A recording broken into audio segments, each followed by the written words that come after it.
بس رمضان کی سب سے بڑی تیاری کیا ہے کہ اپنے دلوں کو صاف کر لو پہلے سے، کہ جس دل میں نفرت ہو، بغض ہو، کسی کے لیے غصہ ہو، کسی کے لیے کیا کیا جذبے ہوں، دل صاف کرنا۔ ہمارے گھروں میں روزانہ جھاڑو ہوتا ہے، یہاں مدرسے میں روزانہ صفائی ہوتی کہ نہیں ہوتی؟ چونکہ دنیا کی اصل گندگی ہے تو جھاڑو ہاتھ سے نہیں چھوٹ سکتا۔ حرم شریف میں دیکھا کیسے چاروں طرف خدام پھر رہے ہوتے ہیں برش لے کر، تو دل پہ غبار ایسے آتا ہے جیسے صحن میں غبار آتا ہے، دل پہ گندگی ایسے آتی ہے جیسے صحن میں آتی ہے۔ تو ہم نے نظام بنایا ہوا ہے، لوگ مقرر ہیں وہ روزانہ جھاڑو دیتے ہیں۔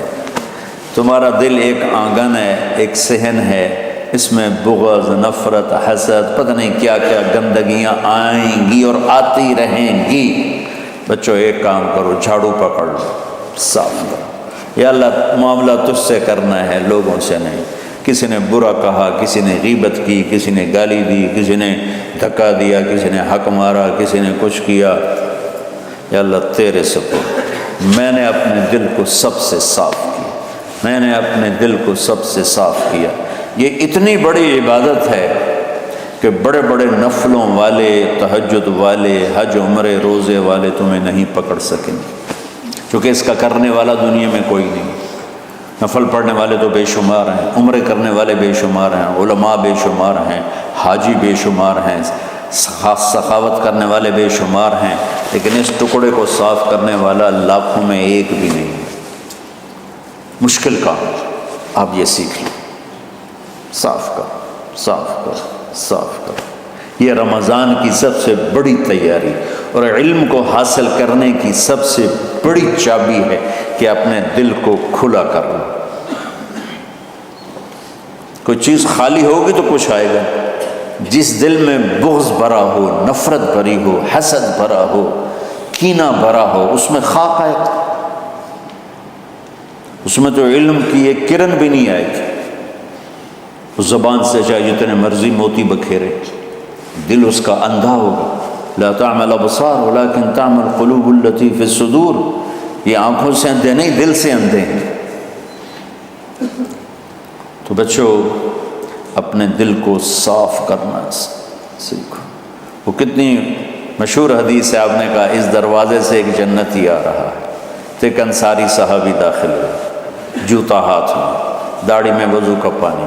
اگلے دن اس دروازے سے ایک جنتی آ رہا ہے، تو ایک صحابی آئے، ہاتھ میں جوتا، داڑھی میں وضو کا پانی، وہی صحابی۔ اگلے دن اس دروازے سے ایک جنتی آ رہا ہے، تو وہی صحابی 3 دن جنت کی بشارت لیے۔ اس صحابہ کی جماعت میں ایک شخص ہیں جن کا نام ہے عبداللہ بن عمرو بن عاص۔ ان سے بڑا عبادت گزار صحابہ میں کوئی نہیں تھا، نہ سابقین میں، نہ متاخرین میں، نہ پہلوں میں، نہ بعد والوں میں۔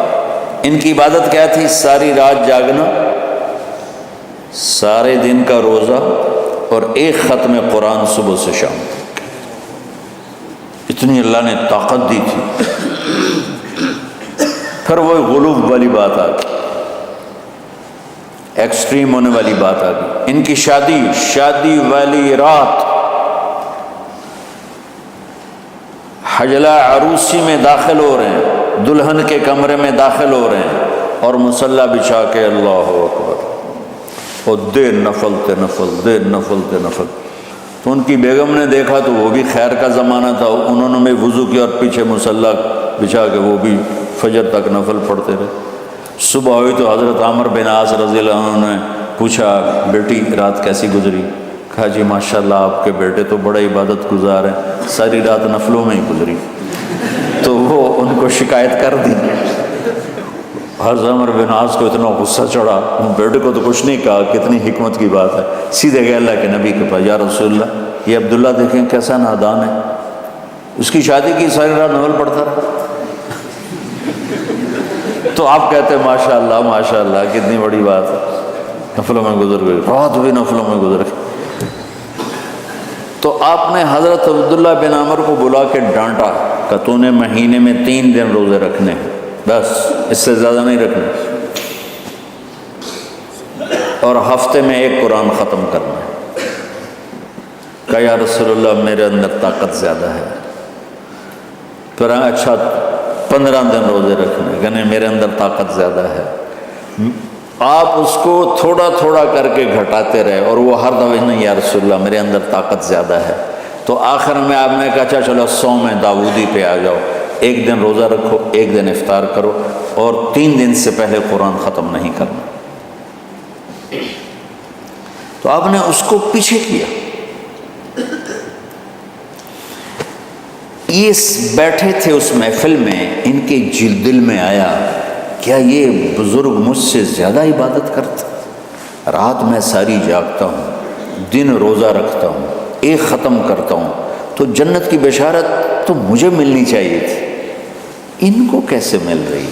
یہ کسی کتاب میں نہیں لکھا کہ یہ ان کا جذبہ تھا، لیکن جو کہ میں ان کی سیرت کو جانتا ہوں تو مجھے خیال آتا ہے کہ ان کی نفسیات میں یہ بات آئی ہوگی، چونکہ صرف انہی کو خیال آیا کہ میں جا کے دیکھتا ہوں کہ یہ بزرگ کیا کرتے ہیں۔ تو ان کے پاس پہنچ گئے، چاچا ذرا، وہ ادھیڑ عمر تھے، چاچا وہ میرے ابا تھوڑے ناراض ہیں، تو کچھ دن آپ کے پاس گزارنا کا، بیٹا بسم اللہ آ جاؤ۔ اب رات ہوتے ہی عشاء کی نماز پڑھ کے انہوں نے جلدی سے چادر اوپر لی اور یوں سراغ کر کے ان چاچے کو دیکھنے لگے ایسے کر کہ اب یہ کیا ساری رات سجدہ کرے گا، اور ساری رات روتے روتے روتے روتے مصلی گیلا ہو جائے گا، یا ساری رات رکوع کرے گا، ساری رات قیام کرے گا، ساری رات قرآن پڑھے گا، اس تصور سے یوں دیکھ رہے۔ اور وہ بزرگ صحابی تشریف لائے، سرانے پہ سر رکھا، اللہم بسمک اموت و احیا، ہو گئے۔ اب یہ دیکھ رہے ہیں ابھی اٹھیں گے، ابھی اٹھیں گے، ابھی اٹھیں گے، اٹھے نا، فجر کی اذان پہ اٹھے۔ اب یہ تو حیران پریشان ہو گئے کہ یہ کیا؟ اس زمانے میں تو منافق تہجد نہیں چھوڑتے تھے ڈر کے مارے کہ پتہ نہ چل جائے ہمارے کفر کا، تو یہ چاچا جنت بھی لے گیا تو ستا بھی پیا کہ چلو کل دیکھوں گا۔ اگلی رات پھر چادر سر پہ کر کے اور یوں سراغ کر کے لیٹے ہوئے اور دیکھ رہے۔ چاچا پھر تشریف لائے اور سرانے پہ سر رکھا، اللہم بسمک اموت و احیا، ہو گئے۔ فجر کی اذان پہ اٹھے، یہ اور پریشان ہو گئے کہ میرا نبی کا فرمان تو سچا ہے، اس میں تو شک بھی کفر ہے، لیکن عمل کیا ہے جس پر اس کو جنت کی بشارت ملی؟ 2 رکعت نفل بھی نہیں۔ اور آج کے دور میں تم میں سے ماشاءاللہ اکثر بچے تہجد پڑھتے، کہ 1 رات اور دیکھوں گا، تیسرے اللہم بسمک اموت و احیا، ساری رات۔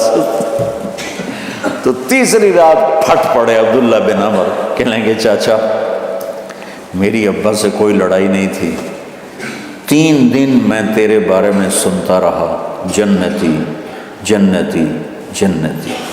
میں دیکھنے آیا تھا کہ آپ کیا کرتے ہیں، آپ تو کچھ بھی نہیں کرتے ہو، ساری رات سوتے رہتے ہو، اب کیا کرتے ہو؟ میں نے کہا بیٹا یہی ہے جو تم نے دیکھا ہے۔ اب ان کو سمجھ میں نہیں آ رہا کہ یہ جوڑ کیسے بٹھاؤں، ادھر جنت کی بشارت، ادھر ساری رات خراٹے، اب یہ اس میں جوڑ کیسے بٹھاؤں، کیونکہ نبی کی بات تو غلط ہو نہیں سکتی۔ تو اب وہ نا ایسے نا بڑے بے دل سے ہو کر واپس مڑے، پتہ نہیں کی چکر ہوئے گی کوئی گل۔ جب وہ دروازے تک پہنچے تو کہنے لگے بیٹا ادھر آنا، واپس آ گئے۔ کہا میں تمہیں اصل راز کی بات بتاتا ہوں۔ کہا کیا ہے کیا ہے؟ تو یہاں ہاتھ رکھا، کہا یہ جو دل ہے نا اس میں کسی انسان کی نفرت نہیں۔